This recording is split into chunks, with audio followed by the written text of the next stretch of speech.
I was completely unaware of the processes. I didn't have anyone to guide me. If a student owes institutional debt to a college, a hold may be placed on their account that stops them from receiving student services until that debt is repaid. United Way of Central New Mexico's Mission Graduate invited a group of current and former students to interview one another regarding their experiences with account holds.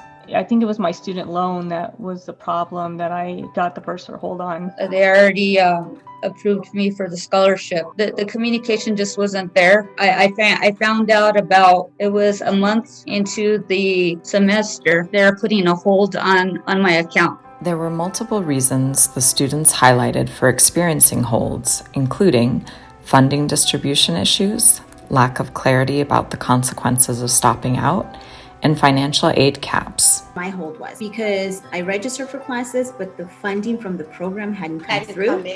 So then is that eventually what led you to the bursar hold, because you capped out, I guess, at your financial aid? And Yes. Did anyone even explain to you like that was coming up? Up to that point, I had no idea. You know, I still had to work at Starbucks. I was living with my dad. You know, he always wanted some kind of rent. Navigating school with young children is difficult. It took me like 2 years to pay it off. My initial strategy was to panic. Eventually, it would get sorted out. I just decided to pay it with my credit card. I still have the bursar's hold.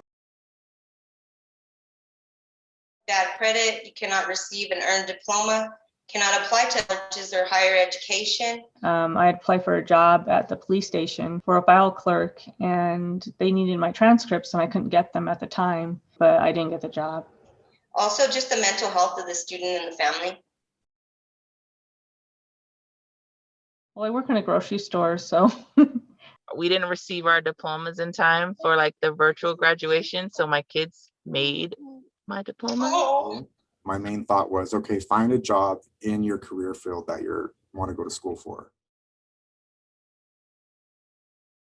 They shouldn't prevent students from registering. If the schools could just say like, okay, this person is like pre-authorized. Maybe some type of follow-up with the records. Yeah, I would say like the thing I mentioned about the mandatory like online training for everybody to allocate more money for human resources. If there was some kind of group that every student was part of, to make sure that every student in the group has the information that they need and that they don't just kind of fall through the cracks. So I was looking at graduation rates for college, and if we were able to make an impact on these holds, I believe that we can also impair some of these graduation rates. You know, just legislation. Also, informing students about work study. Is there anything else you want to add? Thank you for allowing me to share. If you are interested in continuing the conversation about institutional debt and exploring possible solutions, please contact Martha Hughes, Mission Graduate Adults and Education Manager at United Way of Central New Mexico.